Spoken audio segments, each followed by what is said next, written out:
Muy buenas tardes. Vamos a dar apertura al encuentro Integrando Ciencia y Espiritualidad que organiza la Sociedad Argentina de Salud y Espiritualidad de la Asociación Médica Argentina. Son todos muy bienvenidos y hoy tenemos la especial presencia de Irene Klein, que ella nos va a hablar sobre silenciar y ordenar la mente, un aprendizaje indispensable en la psicoterapia. Irene Klein, nacida en Polonia, vive desde hace 43 años en Argentina. Es consagrada y su formación se desarrolló principalmente en el campo de la psicología y la teología. Ambas disciplinas las fue ejerciendo de forma integral, tanto en el acompañamiento psicoespiritual como a través de la docencia. Trabajó en la docencia formal durante 10 años y organizó talleres, retiros y cursos. Desde el año 2020 se dedica a sistematizar en libros todo aquello compartido a lo largo de su vida. Ha sido traductora de un libro y es autora de 2 libros y coautora de otros 5 libros que integran en sus contenidos la espiritualidad y la psicología encarnadas en la vida cotidiana. Adelante, Irene. Bueno, muy buenas tardes a todos. La verdad que el tema del silencio, los que me conocen de cerca saben que desde años es un tema que me fascina. Claro, fue todo un proceso en mi vida y que más adelante les voy a compartir brevemente cómo fue este proceso. Un proceso que me llevó a descubrir un silencio que es fuente de mi fecundidad y felicidad. Pero hablando en este contexto, bueno, acá muchos colegas míos que trabajan en salud mental, pensé, bueno, habría que hablar en el contexto de psicoterapia, ¿no? Por eso elegí este título. Voy a compartir la pantalla en este Power que preparé. Van a aparecer algunas frases o algún resumen, ¿no? Pero yo voy a siempre decir algo, compartir algo más ampliamente, ¿no? Voy a intentar de vuelta compartir. Ya lo vimos antes con algunos que mi computadora se toma su tiempo para compartir la pantalla. Bien, ya estamos.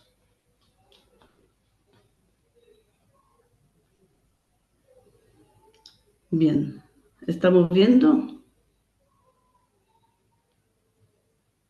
Sí, faltaría poner pantalla completa. Ya voy, entonces,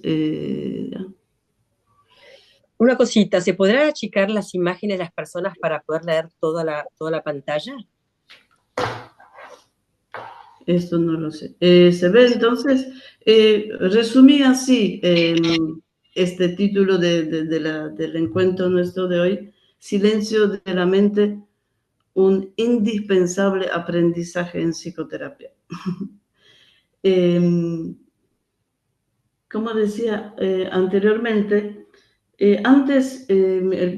sobre mi proceso, ¿no? Antes el silencio yo lo asociaba únicamente con momentos de contemplación, de meditación, buscaba esos silencios, me interesaba mucho por los místicos en mis años de juventud, hasta que descubrí que el silencio es algo mucho más profundo. Descubrí el silencio como una forma de vida. Silencio no un silencio exterior, sino el silencio de todo mi ser. Silencio de la mente, del corazón, silencio de pensamientos y emociones, y no ausencia de ellos, sino orden y serenidad. Compartía esta misma inquietud con mi hermano, por eso, como mencionó Raquel, en el año 2012 traduje su libro El silencio, lo esencial de la mente.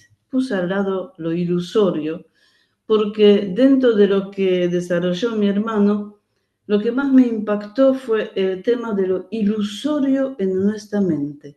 Este tema me fascina más todavía que el silencio mismo, ¿sí? Porque a lo largo de todo su libro muestra cómo nuestra mente está enredada en miles de pensamientos sobre las realidades que en sí no existen. Solo son producto de nuestra mente. Y entendí que vivimos envueltos en lo ilusorio a todos los niveles. Luego lo vamos a desarrollar más ampliamente, lo ilusorio, ¿no? Ahora solamente menciono dentro del proceso que viví cómo me marcó el libro de mi hermano. Yo lo estaba cargando, cómo se puede escribir 400 páginas, más que 400 páginas sobre el silencio, pero en sí me marcó mucho su enfoque. Pero a medida que iba presenciando el sufrimiento psicoespiritual de las personas que estaba acompañando, tanto en el consultorio como en las aulas, nació en mí el deseo de compartir estos conceptos sobre el silencio y la forma de aplicarlos en la vida cotidiana. Y empecé a sistematizar lo que iba descubriendo y organizar cursos y talleres sobre el tema. Pero puse esto en Pavel, dime dónde está tu pensamiento y te diré dónde está tu energía, porque esto es lo que yo estaba repitiendo siempre a mis alumnos de un terciario, porque justamente estaba viendo cada vez más cómo perdemos energía pensando y preocupándonos por tantas cosas que en sí no existen. Suposiciones, juicios, prejuicios, futurismos, etcétera, para nombrar algunos, ¿no? Y ahora ya, fuera de la docencia formal, me dedico de lleno al consultorio y a escribir. Y por eso sistematicé en el libro Escuela de Silencio algo de lo que iba descubriendo sobre el tema de silencio. Acá hay algunas personas que se arriesgaron a hacer curso conmigo durante 2 años, mientras yo sistematizaba justamente todo lo descubierto sobre el silencio. Veo que es aplicable en terapia, ¿no? Por eso lo quería como presentar, digamos, esta teoría aquí, ¿no? Lo que sí aclaro para mis colegas que son psicólogos y psiquiatras, que yo soy counselor y luego psicoterapeuta ontológico, por eso yo me limito a la normalidad, no estoy autorizada a entender a todos, pero atender personas con patologías.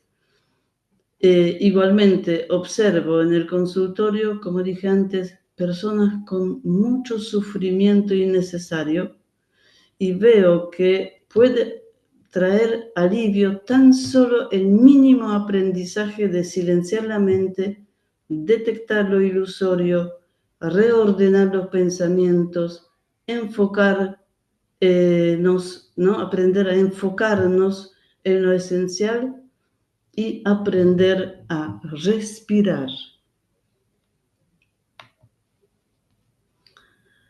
¿Qué es lo que llamo silencio de la mente? Me pasó también en un taller que hablamos tanto, y al final una persona levantó la mano y dice, pero en sí, ¿qué es silencio de la mente? Y ahí estaba yo forzada de hacer una definición, por lo menos que es para mí, cuando hablo del silencio de la mente, qué es lo que quiero decir. Entonces, intenté hacer esta definición. El silencio de la mente de una persona es el estado de su mente, no es momento, es estado de su mente, centrada en lo esencial de la vida y libre de todo aquello que no aporta al desarrollo integral de su ser. Esto para mí es el silencio de la mente. La meta del silenciamiento de nuestra mente es alcanzar una vida de mayor calidad y fecundidad. Para eso silenciamos la mente, para vivir fecundos y felices. Ya que el silencio es fecundo y siempre nos lleva a los demás, mientras que el activismo, desde una mente enredada y ruidosa, no es más que una necesidad de nuestro propio ego. Esto es, filosofía mía. Por eso hice esta definición. Bueno, cuando nuestra mente está en el estado de silencio, registramos nuestros pensamientos, sus aciertos y sus incoherencias. Vemos nuestro mundo ilusorio y sus enredos mentales y nos animamos a desenredarlos y ordenar. El silencio nos ayuda a abordar y comprender nuestras emociones y a encauzarlas. Desde el silencio vemos a los demás con respeto ante su misterio, porque no nos atrevemos a juzgar sus motivaciones, porque la mente silenciada sabe que no es capaz de captar en su totalidad el misterio del otro. Eso también, el silencio mejora tanto los vínculos, porque uno entiende que el otro es otro y que es un misterio. Finalmente, en el silencio podemos palpar la presencia de aquel que no se deja atrapar por nuestra mente analítica y conceptual. Podemos sumergirnos en la fuente de la vida, en Dios, el totalmente otro, al que solo podemos captar en un amoroso encuentro, siempre más allá de las palabras, ideas o conceptos. La mente es el conjunto de procesos internos que controlan los pensamientos, las emociones y la conducta. En dichos procesos interviene nuestro cerebro, sistema nervioso, cuerpo y entorno social. Para un poquito contextualizar qué es la mente. Claro que sabemos que no tiene una ubicación física exacta, pero simbólicamente se me ocurrió compararlo con un laboratorio químico. Un laboratorio donde están los pensamientos, emociones, creencias, aprendizajes, percepciones, juicios, prejuicios, deseos, recuerdos y proyectos. Un laboratorio del cual es bueno adueñarnos, ya que de lo contrario puede volverse hasta peligroso, destructivo y autodestructivo. Es un laboratorio químico lleno de sustancias de todo tipo. Esto se encarga nuestro cerebro. Algunos incluso explosivos, ¿no? Hablando un poco de humor, que nadie administra. Si hay algunos incluso explosivos que nadie administra, puede haber graves problemas. Es por eso que hay que adueñarnos de este laboratorio, ordenarlo y mantenerlo limpio, conociendo su contenido, posibilidades y peligros de sus materiales explosivos. Nuestra tarea es entonces, primero, en nuestra propia vida y también acompañar a nuestros consultantes o pacientes a conocer, ordenar y organizar este laboratorio, sabiendo que no hay cosas buenas o malas, solo sustancias y mecanismos que hay que registrar y organizar. Cuando aprendemos a registrar nuestros pensamientos y emociones y a observar sin juicio nuestras reacciones y manera de vincularnos, nuestra mente es cada vez más silenciosa y serena. y viceversa.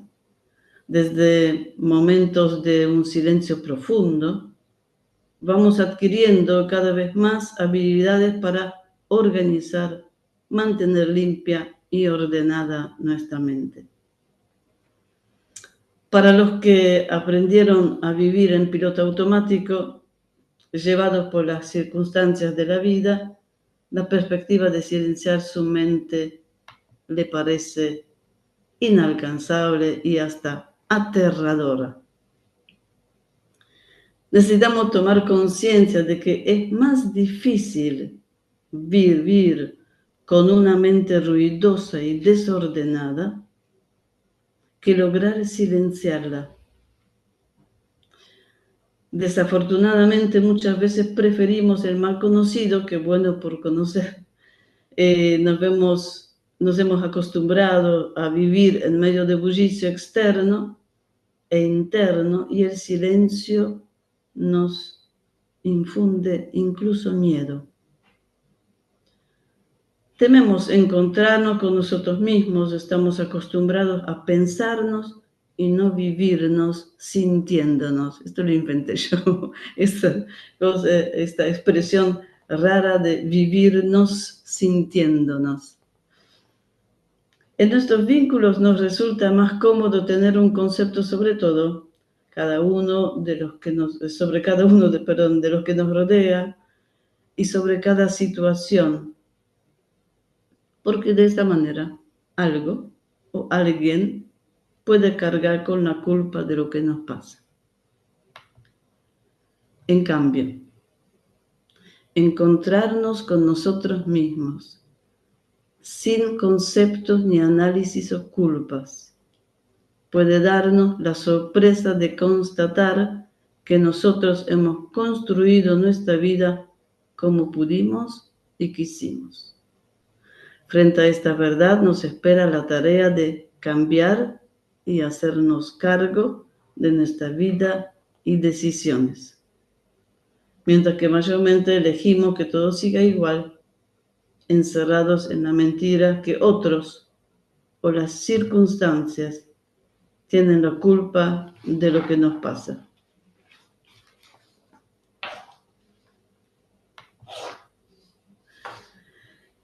Muchas veces hasta preferimos enfermarnos antes de enfrentar y revisar lo que nos pasa, observando de cerca nuestra ira, nuestros miedos y todo el caleidoscopio de emociones, no siempre correctamente encausadas. Nos resulta más cómodo ver el motivo de lo que nos pasa fuera de nosotros, en los demás, en las circunstancias y hasta en Dios. Por eso yo siempre desafío tanto a los lectores del libro como a mis consultantes de hacerse cargo de nuestra vida, sabiendo que nuestro cerebro es un órgano vivo que cambia con el aprendizaje. Acá es el aporte de psicoterapia ontológica. Hay muchos aportes acá que dan, por ahí se entremezclan con mis propias búsquedas que tengo adquirido gracias a psicoterapia ontológica de Raquel Bianchi. Muchas gracias. Entonces, con ella aprendí que nuestro cerebro es un órgano vivo que cambia con aprendizaje. El cerebro puede entrenarse. Podemos reorganizar sus patrones de conectividad neuronal y dejar de circular en nuestra vida por las mismas rutas de siempre, según nuestros mismos mapas neuronales. Y podemos cambiar estos mapas y abandonar aquellas de la primera infancia. En psicoterapia podemos ayudar en el aprendizaje de silenciar la mente brindando las herramientas para desarrollar la destreza de lo que voy nombrando aquí en el Power, ¿no? Pero demos estas herramientas para que las personas aprendan. El aumenten en sí mismos la autoconciencia y la capacidad de autoobservación, que sepan registrar los pensamientos, las emociones y las sensaciones. Brindemos el conocimiento, que tengan herramientas para desarrollar en sí mismos el conocimiento tanto del origen de los pensamientos, emociones y sensaciones como de sus consecuencias, que puedan registrar diálogos internos, juicios y prejuicios y adquirir el hábito de centrarse en lo esencial. Claro que primero necesitamos hacer nosotros también día a día y siempre de nuevo. Y estoy consciente de que nadie logra un conocimiento total de sus pensamientos y emociones, ya que nuestro inconsciente es muy poderoso, pero busco todo tipo de estrategias para aproximarme a esta concientización. Lo vivo como una fascinante aventura e invito a mis consultantes a emprender el camino en esta aventura.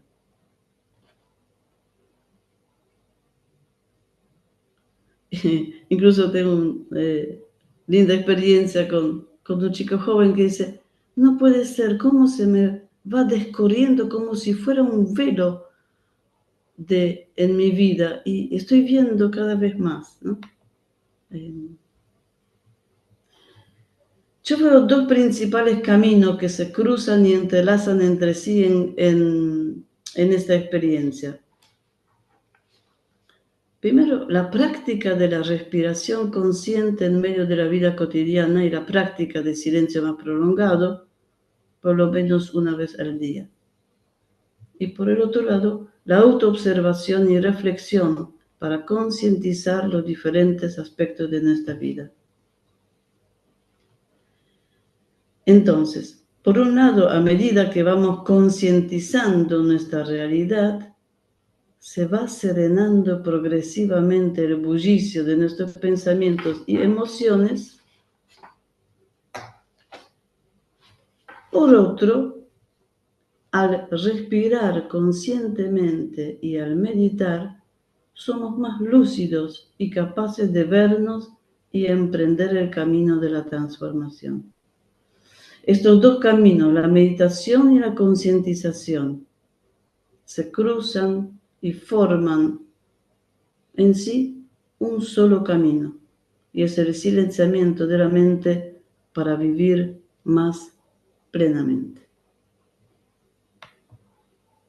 En síntesis, la persona con una mente serena y pacífica es dueña de sí misma y mantiene vínculos de calidad, conoce el origen de su malestar biopsicoespiritual y es creativa en buscar y encontrar dentro de sí misma los remedios para ello.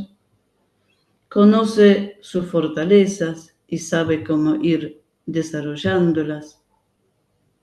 Tiene claro conocimiento de sus debilidades y dispone de herramientas para trabajarlas. Sabe que tanto el conocimiento de sus dones y cualidades como el conocimiento de sus debilidades y tendencias compulsivas y erróneas no está acabado, sino que el silencio es el camino para que se descorra cada vez más el velo de su propio misterio. Bien, hasta aquí un poco de teoría, lo que significa para mí el silencio de la mente. Dicho con un poco de humor, hasta aquí la publicidad del silencio. Y ahora vamos a ver el camino que propongo para poner en práctica esta teoría.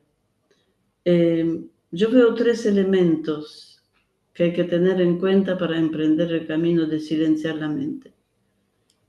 Higiene de la mente, orden en la mente y focalización en lo esencial. Pero vamos por partes. La higiene de la mente es simplemente la limpieza básica de nuestro laboratorio. Volvemos a imaginarnos nuestra mente como laboratorio y es mantenerlo limpio. Es la actitud de cuidarnos en la vida cotidiana del exceso de la información e imágenes en general, por un lado, y por el otro, observar qué es lo que contamina mi mente e intoxica desde adentro. Lo vamos a ver despacio. Sería filtrar la información que nos llega. Vivimos en una época de sobreabundancia de palabras e imágenes rápidas y fugaces. Por eso me parece imprescindible, necesario, con criterio aquello que nos llega especialmente a través de las redes y de los medios en general. Discernir si lo que recibimos alimenta nuestra mente y en consecuencia todo nuestro ser, y discernir si lo necesitamos y si nos hace bien. Porque a veces es realmente indispensable depurar la excesiva cantidad de información, mensajes, audios, videos, lo que sea, y evitar ser bombardeados por miles de datos, noticias, relatos, novedades, que no tenemos necesidad de recibir ni tenemos posibilidad de procesar. Entonces, a veces no tenemos en cuenta que esta mente no procesa con tanta velocidad con la que nos viene la información. Entonces resulta sumamente difícil hacer esta selección cuando recibimos demasiada información y muchas veces contradictoria en su contenido. Para procesar la información de manera ordenada, y ya vamos a lo siguiente, es indispensable discernir con qué queremos alimentar nuestra mente y según esta decisión, consumir solamente aquello que hemos elegido. Por eso es bueno ser prudente y hasta desconfiar a veces de lo que escuchamos, vemos o leemos. La tecnología actual permite alterar la imagen y el sonido, lo que posibilita a los diferentes medios manipular la información adaptándola a su cosmovisión o intereses creados. Necesitamos mínimamente conocer la fuente de la información, el año en que fue dada. A veces me causa gracia que mandemos y seguimos mandando los mismos videos pensando que fue dicho ayer y fue hace 5 años. Pero bueno, por eso necesitamos discernir más. Luego, detectar también lo tóxico que proviene de nuestra propia psiquis. Bueno, muchas cosas que nosotros mismos tenemos y hay que limpiarlo. La higiene de la mente radica en mantener limpia, entonces, de quejas, chismes, conjeturas, suposiciones propias y ajenas. Es el cuidado de lo que entra en la mente y la contamina, tanto de afuera como desde nuestra propia psiquis. Si queremos mantener limpia nuestra mente de aquello que le impide silenciarse para funcionar de manera óptima, es bueno registrar cuántas veces dejamos que las suposiciones, críticas, chismes de otros queden anclados en nuestra mente. Hay que ser muy lúcido para esto y darnos cuenta y no dejar que queden ahí anclados. Necesitamos barrer este tipo de desechos y no dejar que se acumulen, permitiéndolo, porque es muy nocivo y quita la posibilidad de tener una mente abierta y libre. Y también de nuestro interior, ¿no? Desde nuestra psiquis propia van surgiendo críticas, juicios de valor, conjeturas, suposiciones.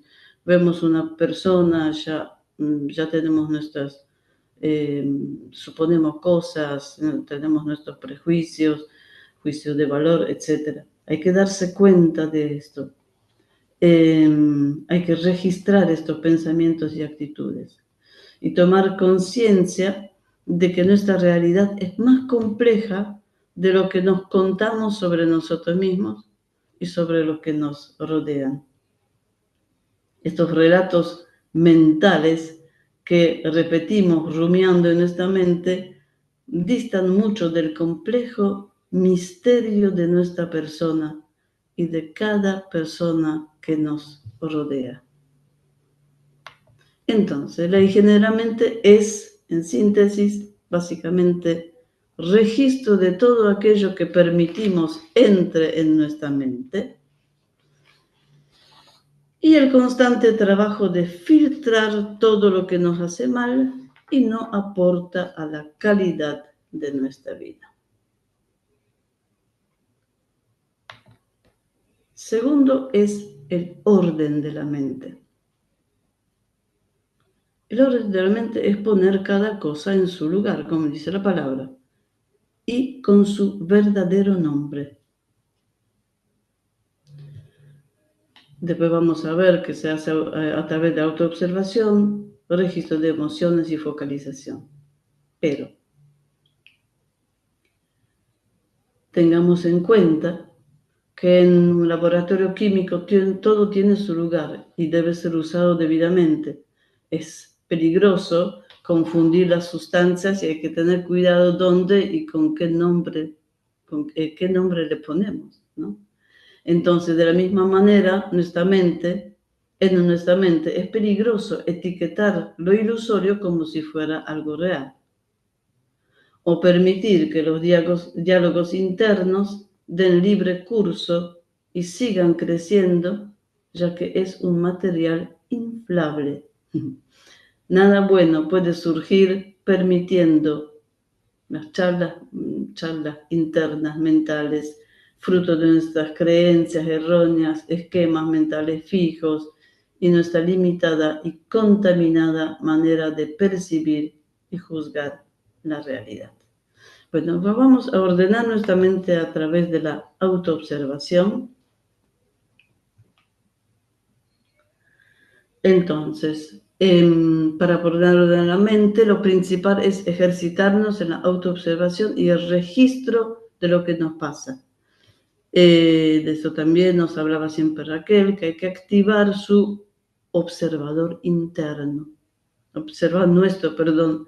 Hablo de paciente o consultante, ayudar a activar su observador interno para saber cómo y cuándo reaccionamos desproporcionalmente en comparación a la situación.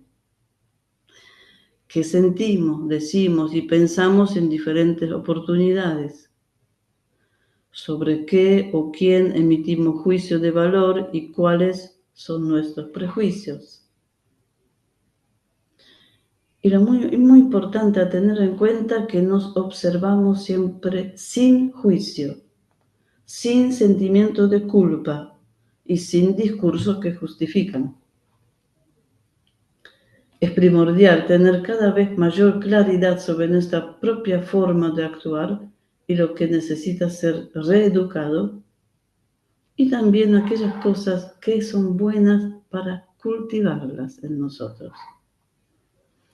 Y vuelvo a decir, es solo registro, toma de conciencia, haciéndonos cargo del estado y orden en nuestra mente.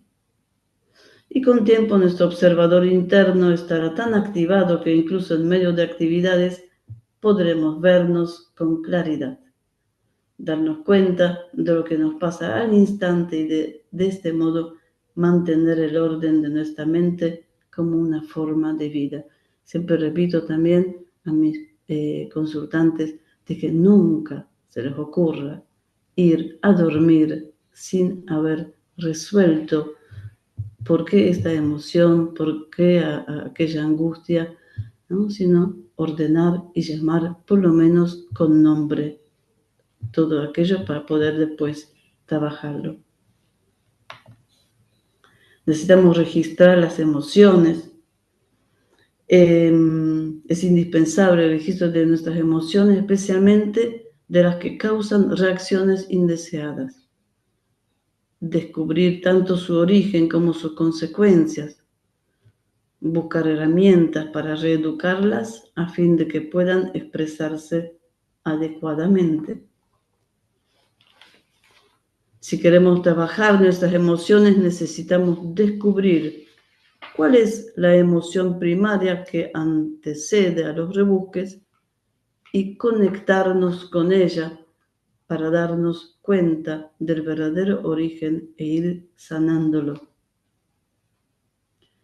Claro que las emociones es todo un tema para nombrarlo en una charla así, pero nosotros podemos ayudar y dar herramientas a nuestros consultantes y pacientes para que puedan registrarlo de manera correcta y encauzarlas. Dejar que aprendan, dejar que emerja la emoción a la conciencia para poder luego separar el pasado del presente, tomar conciencia de que ya somos adultos, que las situaciones que vivimos son otras, que las personas que nos rodean en este momento son diferentes de aquellas que nos han provocado esta emoción, y que aprendan a decidir conscientemente dejar de reproducir en la actualidad aquel trauma de la primera infancia y no seguir repitiendo las mismas reacciones. Finalmente, con mi tema preferido, detectar lo ilusorio. Para poder ordenar y mantener el orden de nuestra mente y ser asertivos en nuestra autoobservación, es indispensable saber diferenciar lo real de lo ilusorio. Es sumamente importante tomar conciencia en la cotidianidad de nuestra vida de todo lo ilusorio que se infiltra en ella. Darnos cuenta cuándo y hasta qué punto nuestra mente queda enredada en lo que no es real ni esencial. Por ejemplo, lo ilusorio de la comprensión. Esta ilusión nos mantiene en la convicción de que sabemos y que comprendemos. Nosotros creemos que decimos una palabra y ahí ya tenemos concepto y con esto tenemos la impresión que comprendemos la cosa. Pero la interpretación de la realidad es subjetiva. Muy escasamente vemos la realidad tal cual es. Vemos más bien su reflejo en forma de palabras y conceptos. Y las palabras solo intentan describir la verdad, pero no lo son. Porque percibimos según hemos aprendido y vemos mayormente aquello que queremos ver o que podemos ver también. Cuando algo nos parece incuestionable, no siempre significa que es así. Y a base de apresuradas conclusiones, creamos teorías, reglas y luego paradigmas. Todos los intentos de explicación de la realidad son únicamente definiciones medianamente acertadas. La misma palabra, que es parte de un concepto, sale de una mente llena de creencias, aprendizaje y preconceptos, y está dirigida a otra mente que la escucha desde su percepción, ilusiones y creencias. Por eso dije antes, las palabras intentan describir la verdad, pero no lo son. Por ejemplo, a nivel científico, lo que ayer fue una verdad irrefutable, hoy ya no lo es. Y lo que hoy afirmamos con orgullo como científicamente comprobado, seguramente no lo será dentro de unas décadas. Lo ilusorio del futuro y del pasado es lo que más caemos, porque ¿quién de nosotros está libre de eso? Que cuando a la mañana nos despertamos, nos están inquietando los asuntos del trabajo. Estando en el trabajo, estamos pensando en la casa. En la casa nos preocupamos por los que están ausentes. Comiendo, planificamos la tarde. Cuando llega el esperado tiempo de descanso, empiezan a aparecer las inquietudes del día de mañana, etcétera, etcétera. Hasta incluso en el semáforo rojo pensamos que ya queremos cruzar la calle.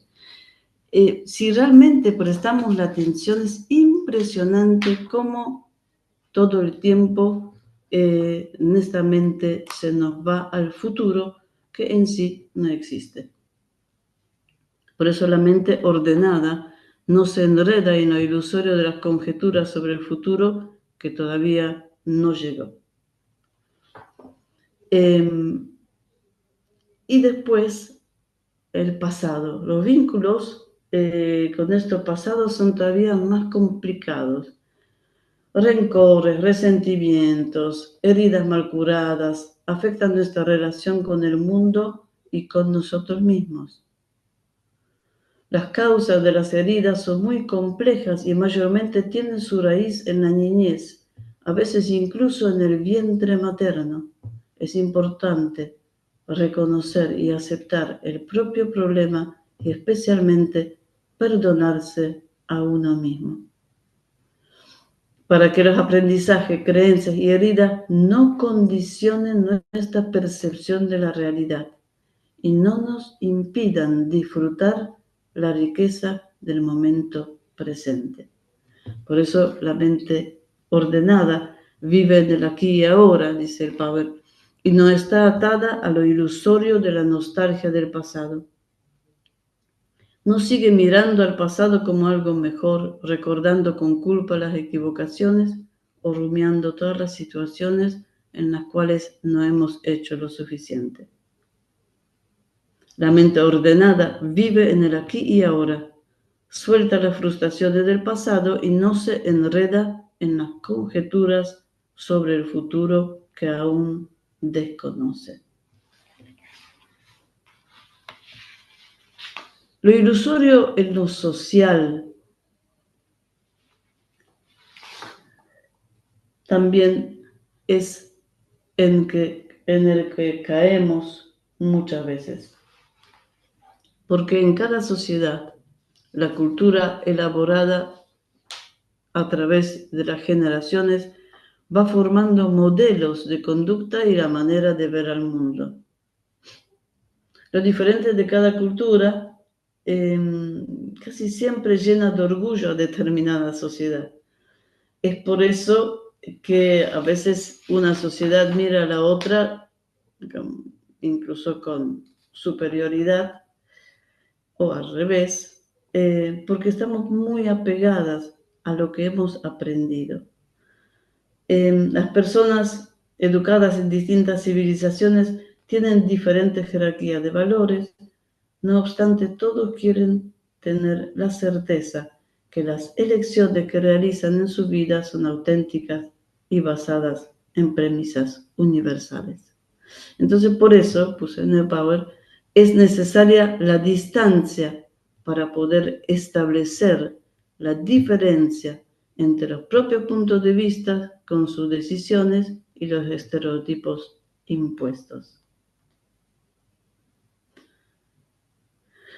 Pero resulta extremadamente a veces difícil tomar distancia frente al equipaje de los propios valores aprendidos.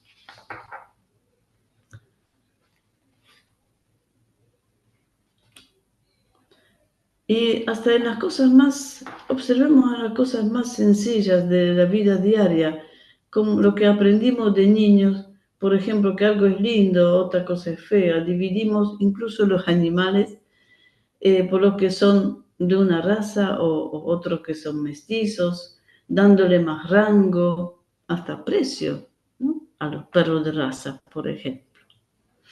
Yo tengo una mestiza que es más linda que todos. Aprendimos que algunas flores son más nobles que otras. Pagamos mucho por algunas flores y por ahí pisamos una flor muy compleja de un yuyo.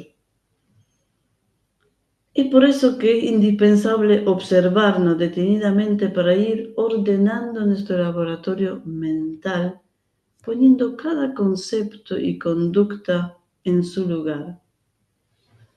Es imprescindible saber diferenciar aquello en nuestra vida que se rige por los valores universales presentes en todos los tiempos y en todas las culturas, y diferenciarlo de aquello teñido por lo puramente cultural. Revitalizar y quitarle fuerza de emociones negativas a aquello que solo está en nuestra mente. Entonces no declararemos guerras ni desataremos discusiones por conceptos, ideologías o costumbres. Tengo una experiencia muy hermosa vivida en un encuentro de teología y cultura aborigen, donde una persona del pueblo originario, de los pueblos originarios, dijo una cosa así: ustedes los huincas, nos dicen, ¿no? Ustedes los blancos están acostumbrados a venir a una reunión, cada uno con su idea. Y si son 20 personas, vienen con 20 ideas, pero discuten tanto, hasta que todos salen con una sola conclusión. Nosotros al revés, cada uno vamos con esta idea y volvemos y nos escuchamos tanto que cada uno vuelve con 20 ideas.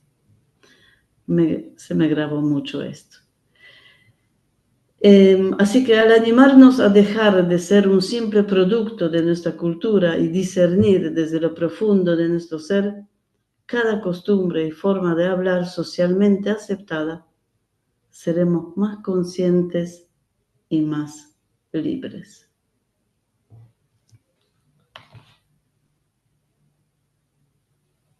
Espero que no se están cansando de tantas ilusiones en que vivimos. Vemos lo ilusorio del relato unilateral de la historia. ¿Cuántos países, pueblos y culturas están ausentes en el relato de la historia que hemos estudiado como historia universal? ¿Qué significa para nosotros lo universal? Por ejemplo, durante muchos años en las páginas de la historia europea se hablaba del descubrimiento de América y se lo celebraba durante 500 años. Fíjense, vivimos lo ilusorio durante 500 años. Qué diferente fue contado este mismo hecho por los pueblos originarios del continente americano y otros tantos descubrimientos y conquistas en África. Yo justamente estaba en el sur cuando hacía 500 años, donde hemos despertado medianamente de esta ilusión. Lo que hemos estudiado como historia, ¿cómo y por quién fue contados? Por ejemplo, si conocemos la historia universal, entonces yo pregunto, ¿conocemos la historia de la República Democrática de Congo? Para decir una cosa, o la de Mozambique, o la historia verdadera de nuestros pueblos aborígenes, como conocemos la historia de algunos países europeos. Y solo lo menciono para darnos cuenta de lo relativo de tantos conceptos y contenidos a los que estamos habituados. Nos hemos acostumbrado a creer que lo aprendido y contado es la historia real del mundo. Por eso pongo al final de este power que la mente ordenada tiene una mirada amplia e inclusiva y ve la ausencia de muchos pueblos y culturas en el relato universal de nuestra historia. Y uno puede decir que tiene que ver con psicoterapia y bueno, darnos cuenta del ilusorio que vivimos en muchos aspectos y en muchos niveles. Lo ilusorio en lo religioso es un tema muy importante y sumamente delicado, ya que toca las fibras más íntimas de nuestro ser. Enredados en lo ilusorio a este nivel puede ser muy perjudicial para nuestro desarrollo psicoespiritual. Tantas veces los creyentes de diferentes religiones reemplazamos el encuentro personal con Dios por el conocimiento sobre Él. En otros casos, las costumbres, rituales y cultos son sustitutos de la verdadera fe. Creemos que cumpliendo ciertos preceptos, practicando en determinados rituales, participando en determinados rituales, ya estamos cerca de Dios y nos podemos adueñar de sus misterios, de lo más peligroso. Buscamos recetas para una buena oración, para convencer a Dios que haga lo que nosotros queremos.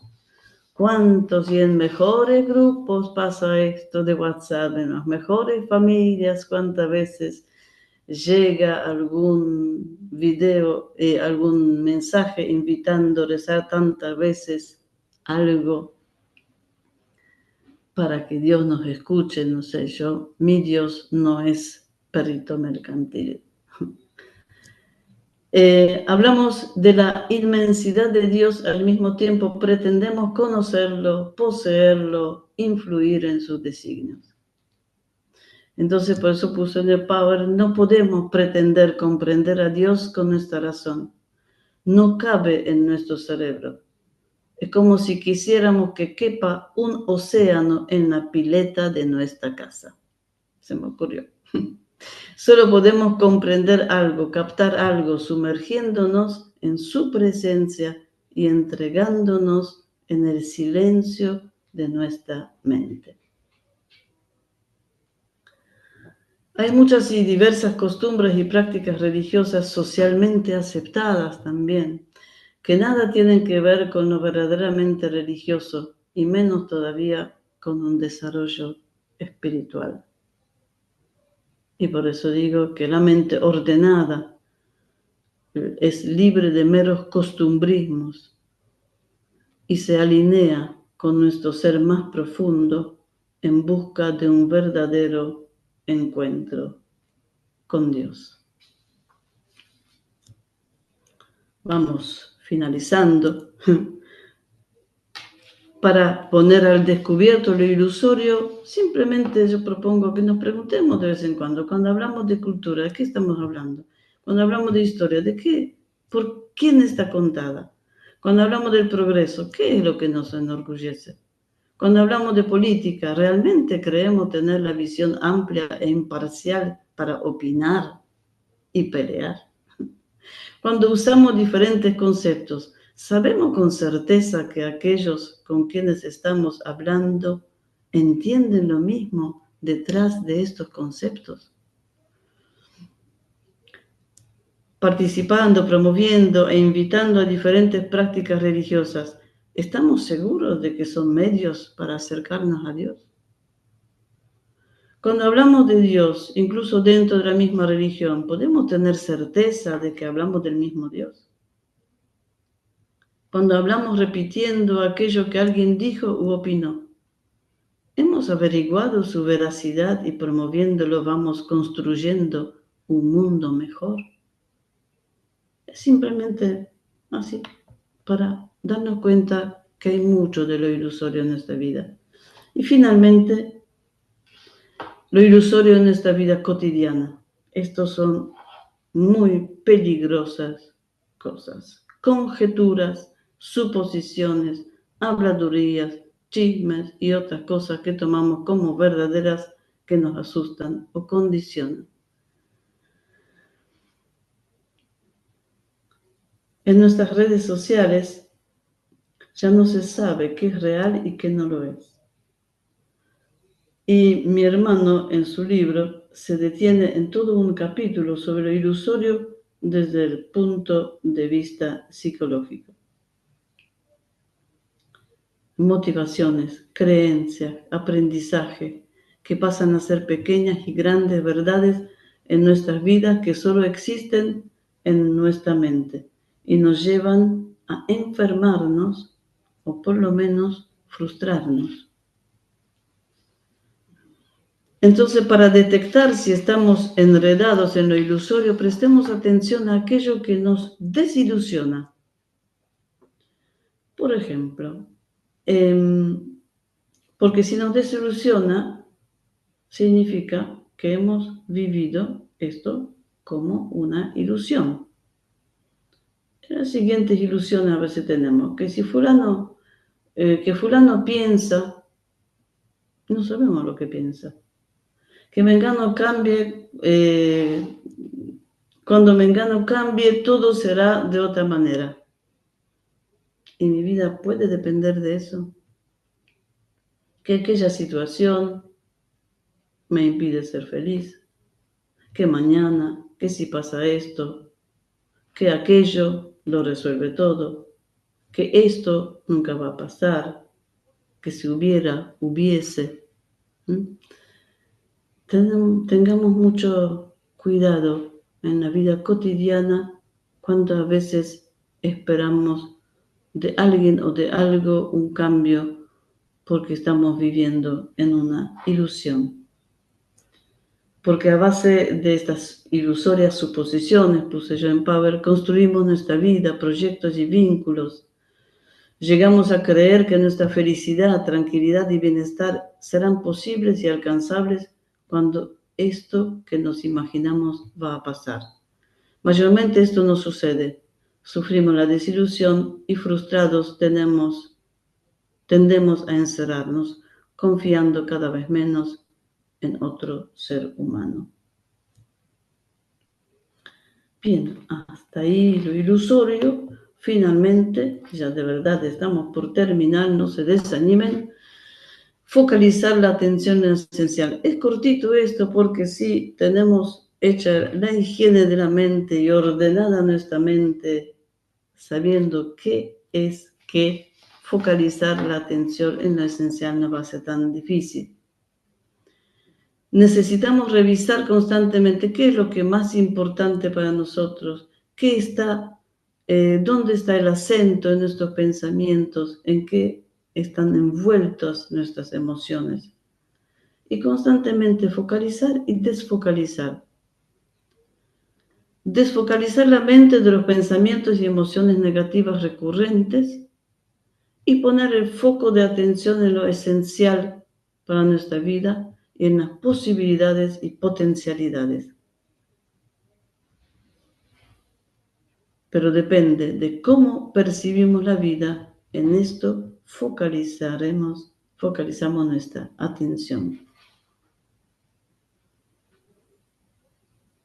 Entonces muchas veces focalizamos nuestra atención en lo que hay que hacer y nada más, llevado por el trajín de la vida. Para salir de este piloto automático necesitamos tomar conciencia de lo que realmente deseamos, en lo que queremos que guíe nuestra vida, focalizar en aquello en lo que realmente creemos y focalizar en lo más hondo de nuestro ser. Conectarse con este más hondo de nuestro ser. Vivir, como nos decía Raquel, en nuestra vocación, no argumento. Luego, observar cuándo y por qué nos alejamos de este ideal. Darnos cuenta en qué situaciones, con lo que decimos o hacemos, nuestra vida toma distancia de las verdades que nos susurra nuestro ser más profundo. Así que teniendo claro a dónde vamos, ponemos nuestro foco de atención en el aquí y ahora, disfrutando cada momento, viviendo plenamente cada instante, con total atención a nuestras experiencias, estando plena y conscientemente presente en cada momento. Por supuesto, no podemos vivir de esta manera todo el tiempo. Muchas veces seguiremos haciendo las cosas automáticamente e inconscientemente. Pero es bueno practicar la atención plena, la focalización en lo valioso e importante cada vez con más frecuencia. Y la última diapositiva que para abordar estas tres tareas mencionadas, higiene de la mente, el orden de la mente, la focalización en lo esencial, necesitamos ir creando un mayor espacio mental. Es recomendable ir integrando en nuestra vida cotidiana el ejercicio de la respiración consciente e ir desarrollando el hábito de detenernos. Por eso a mis consultantes les propongo respirar conscientemente y profundamente, aunque sea durante 2 minutos, 3 veces al día, como si fuera una pastilla, ¿sí? Para que crezca cada vez más en ellos la capacidad de autoobservación y con ella la autoconciencia. Luego propongo ir aumentando la frecuencia y la duración de la respiración consciente hasta que se convierta en una saludable costumbre. Porque yo creo firmemente que la verdad de cada uno y la respuesta de cada uno está dentro de cada uno. Y ahí se puede llegar con más facilidad a través de la respiración consciente y, ¿por qué no?, a través de la meditación. También les propongo y siempre propongo diferentes modalidades de la meditación dependiendo de la cosmovisión o religión de cada uno. Y en mi libro propongo ejercicios concretos para poder ir incorporando esta teoría, pero en la terapia o sesiones de desarrollo personal voy viendo y adaptando las propuestas en el momento, pero siempre en estas tres direcciones: despejando la mente de lo innecesario, ordenándola y encauzando las emociones para focalizar la mente en lo esencial de la vida, apropiándose de ella. Bien.